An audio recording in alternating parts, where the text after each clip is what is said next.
for the next round. It's Nxled that's out of the running, actually, Neil. That's correct. But you know that Green Line, PLDT, and Tigo is just behind the Cignal HD Spikers. So if Cignal wants to retain that number 2 seed heading into the quarters, they need to at least win this game.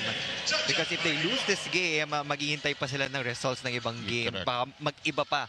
And positioning will be crucial also in the quarterfinals. Ideally, you would want to face a lower seeded team. If we're basing it on track record, mas magandang chance nila.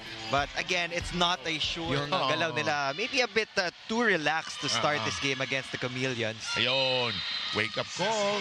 Sam, join us please. Well, Zarate, our Coliseum announcer, calling MJ Maria. Sus Maria, lakas. And nice dive on the floor by Bang Pineda.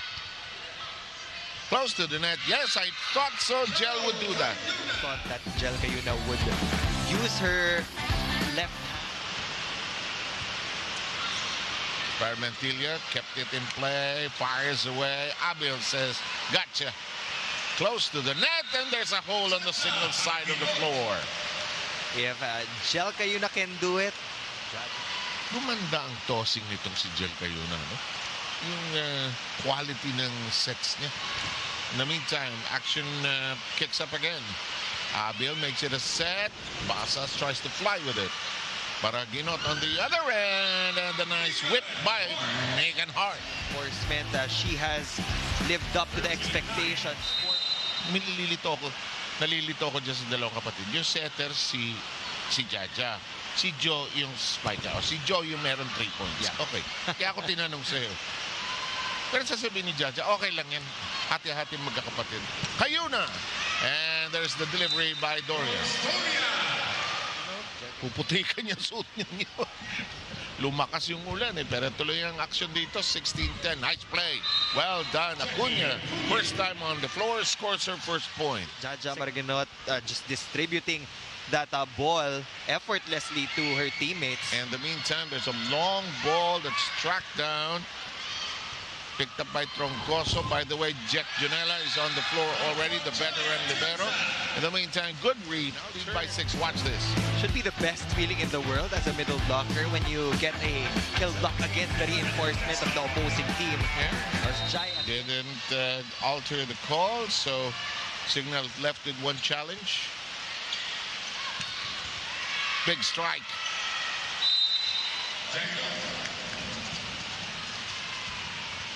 The serve in play. Good setup job right into the middle. Jackie Acuña. Cayuna all set to serve. Too long on the first pass. Problematic. And we have an ace for Cayuna. And now with the ace, a timeout has been requested by Nxled. Let's allow them to huddle up. It's a game. It's a game. So it really helps them understand the instructions. That really helps. Cayuna, Perez. No problem that time for Maulabnan. The shot. Junela is there. Firing away Troncoso. Longest rally so far. It's still in progress. Here's Jonela. Down the middle to the other end. Cayuna with the first touch. They need to swing it over. Nobody wants to waste this long exchange. Who will break? Cayuna unable to handle the heat. Enforcement in the front row. Why not maximize her height?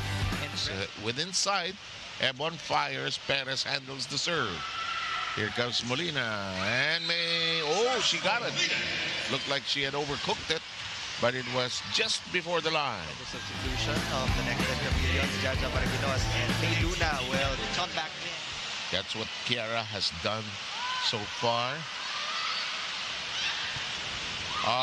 Big strike by Doria, who has now scored her 2nd point coming off the bench. Have stepped up also for Coach Shaq de los Santos a while ago. Si Acuña, ngayon naman si Rosalind Doria coming up. Too hot to handle for Parmentilla, and Cignal comes within 3. Troncoso's aces are first. Go ahead, please. Cignal just has to be consistent in all the...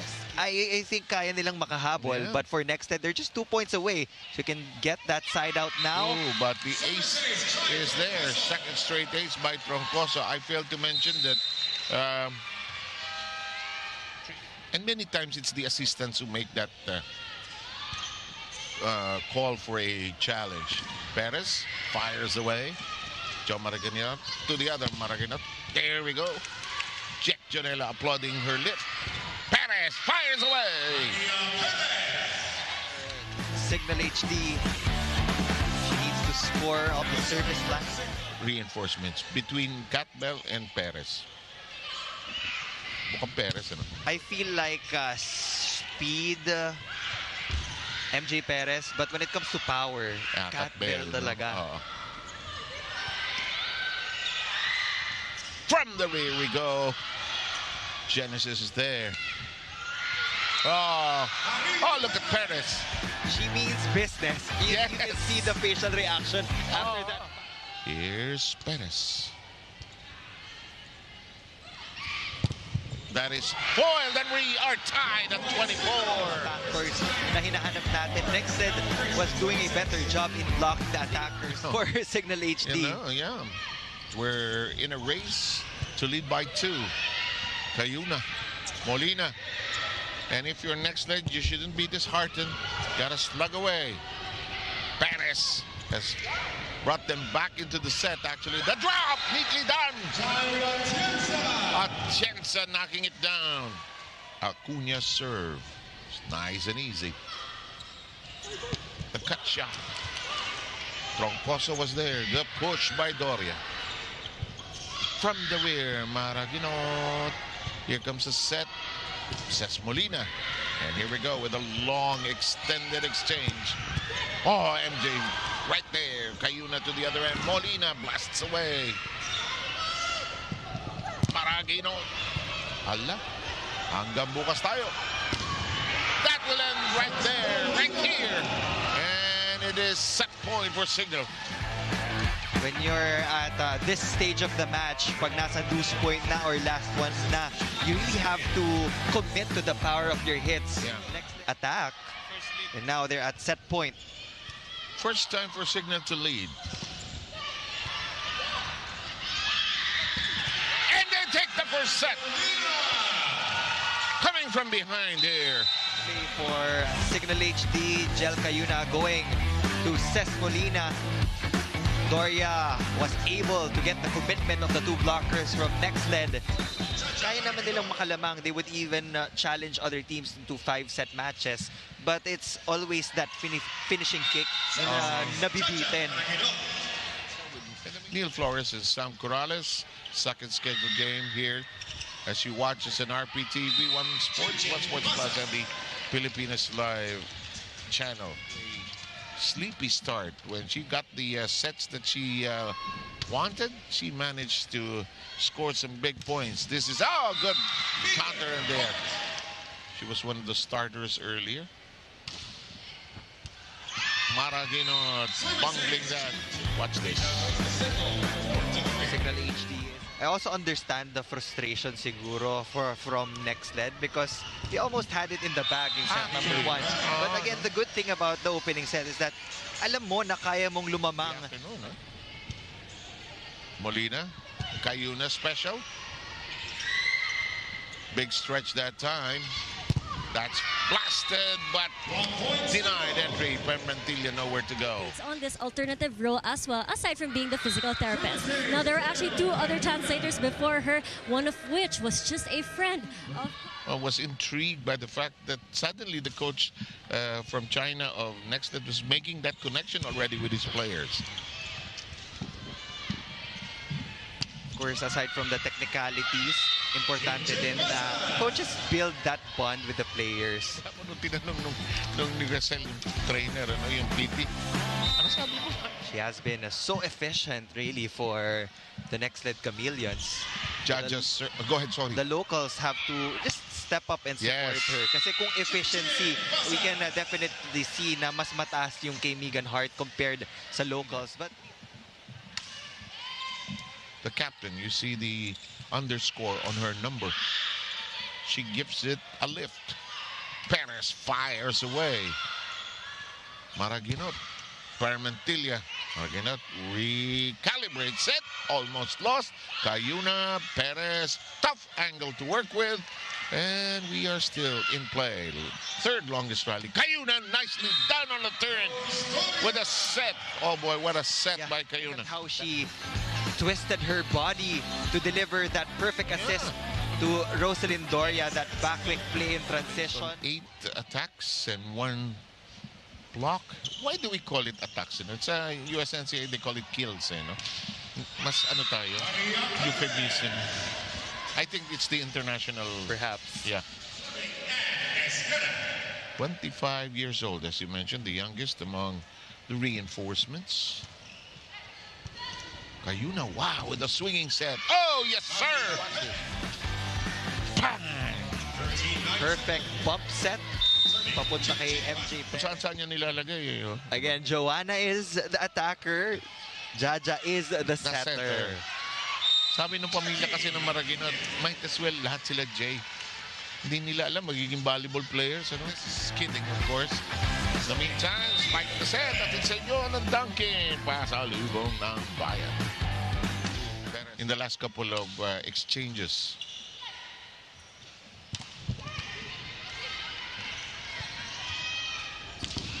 Here's Jo. Block. Jo tries to keep it in play. Cayuna. Well-crafted play. Alam mo, mahirap din bantayan ito Cignal. At great to start for actually, Capital One. They in just their second conference, no? And Marina Toshova. Oh now, boy, what an import, huh? Holding the highest points scored in a single game at 49 markers. Nice block. Pero alam mo, good all-around effort ng Capital One. They got a little of the Romal from all the other players. But back to this one, this is blocked. It's a 6-point lead by Cignal HD right now, and they have the momentum. Here's Jo. Jack, Gel, Maria. The set, Parmentilla. Back to Perez, Cayuna, Ses. Nice exchange by both clubs. Cayuna, all well done. Acuna knocking it in. That was a minor mistake on the part of Jai Atienza na mabilis paparating sa'yo. You have to put that ball up para kahit papano. Gel Cayuna to run their play. Yes, indeed. Acuna has 6 points thus far. Oh, regalo. Gel Cayuna sensing it quickly. And that gives them a 6-point lead here. Chance has come off the bench here today. Jai serve. Cayuna says, let's go with this one.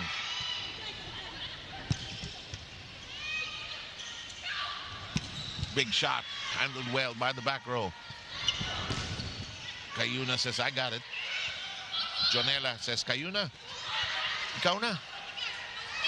Parmentilla. MJ drops to the deck. Says, full swing. Performance from Cignal HD here in the second set. Parang they're in full control. They're not groping for form. They just scored that last point.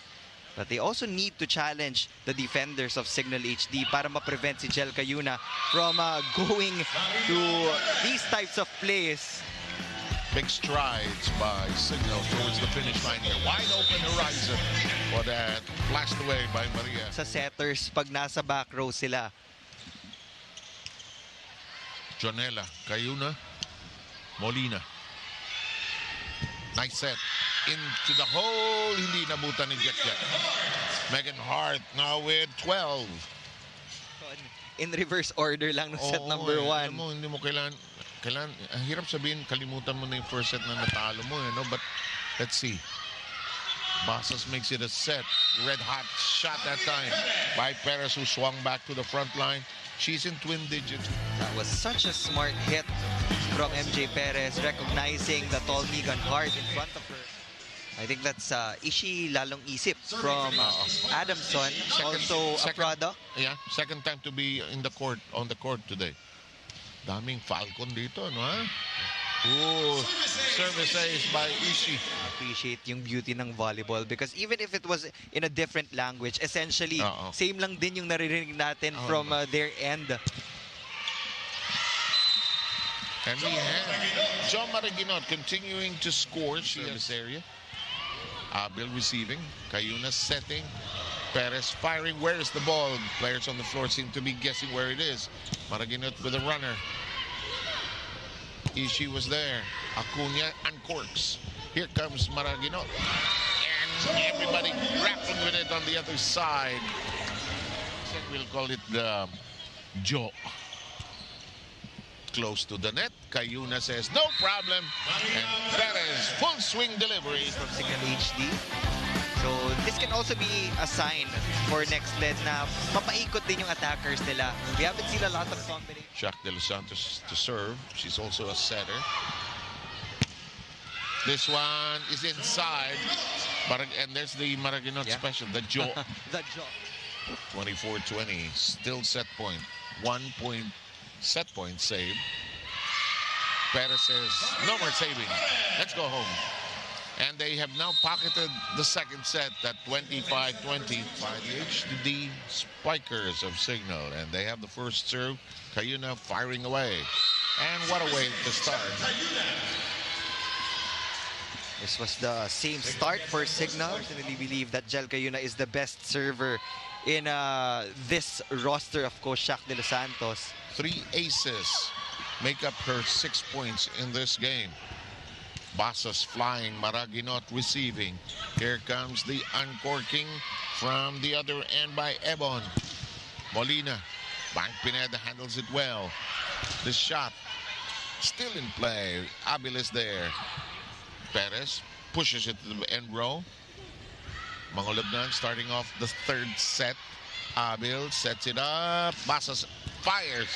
Jo drops to the deck. Back row. This is the longest exchange so far. And ended by Ces Molina, and they lead 2-0. A while ago, it was Jo Maraginot going to that exact same move. This time it's Ces Molina. Mangolabnan serving. Perez. Molina blasting away. And they save it. Cignal unable to handle it on the other end. Si Urbina, tuwan-tuwa. Game against the Galleries, and MJ told me that she felt confident. I asked her what goes on in her mind during these crucial moments, and she said she has to keep calm, be patient, and think with a cold head. Can they stay composed once again till the end with these long rallies, or will the Chameleons stay gritty and not? Now for Chinchin Basas, Molina serve just above the net. Mangolabnan. Megan Hart has to adjust in flight. Molina. Hart putting up a wall there. Getting a solo monster block against Ces Molina. 11 attacks. Here's Almonte's serve. Oh, service ace.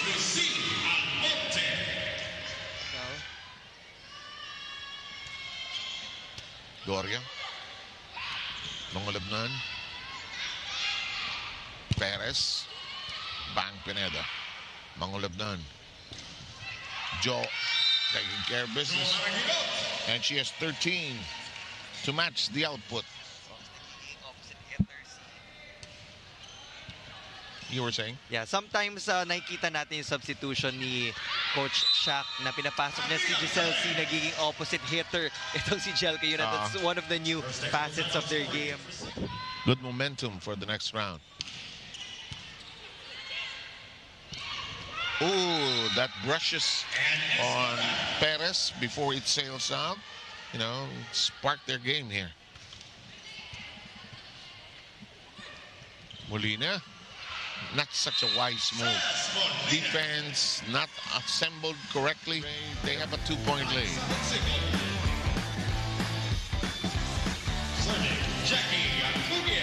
Here's Jackie Acuna for Cignal HD. Jackie Acuna. Bank Pineda, Mangolabnan.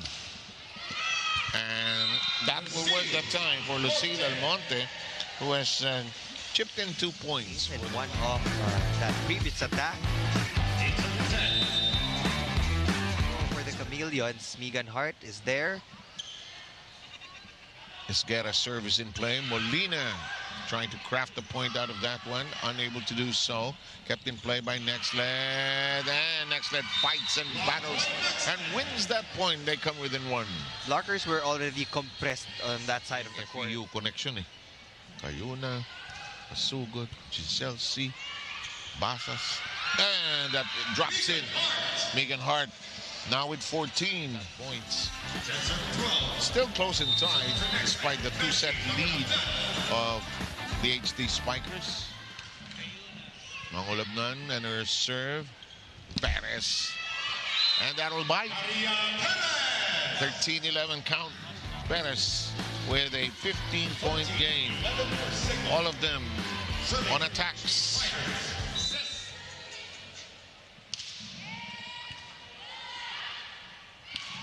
Good shot by Megan Hart. That makes her a 15-point scorer so far. With those differential sets. Doesn't need to be fast tempo, quick attack. Still have Megan Hart in the front row. You also have Jo Maraginot there. Sila yung dalawang top scorers so far for the Chameleons. Kasugo's serve is in play. Perez, too much sauce on that one. Short rest after being productive in the front row. Yeah. Makaslag makes it a set. Ebon's cross does not bite. Here comes that shot by Fernandez, who's in the game for the first time. And it's out of reach. From Laika Ebon, very comfortable. Hitting the seam. Acuna was just way too late. Just a 1-point third set.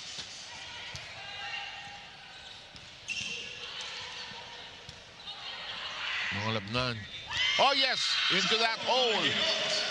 Maraginot, what a game, 14 points. The local lineup for the Nxled Chameleons. Yep, the pinky of Jo Maraginot moved. I believe, yes. There That's was a block very touch. close to on referee Eusebio. Sometimes maganda din na inuupo ng saglit yung reinforcement para ma-force yung locals to step up and score the points for their team. Lucille Almonte has been steady. Sobra. That's long. And the lead, no. It's a check ball. Serving for the HD Spikers, Jo Fernandez. Jo Fernandez will serve. Seeing action only here in the third. And Nxled snatches back the point.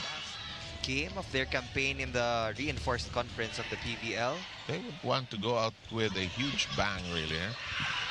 Perez says, why is it returning?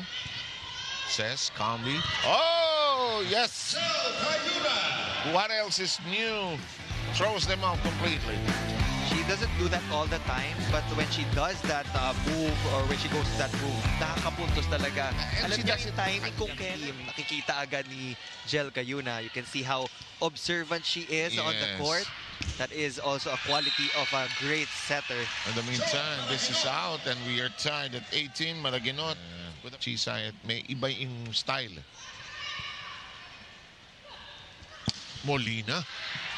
Handled well that time by Horvina. Ebon. Oh, they grabbed the upper hand. Power from the back row.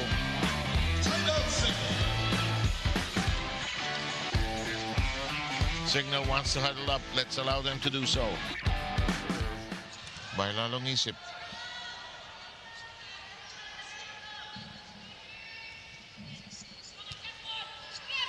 Mangolabnan. Here's the drop. They heave it over. Mangolabnan on two. Sometimes the receiver and setter talaga ng setter na idikit yung bola sa net so that the setters can go to that dump ball. Looks like that was really intentional.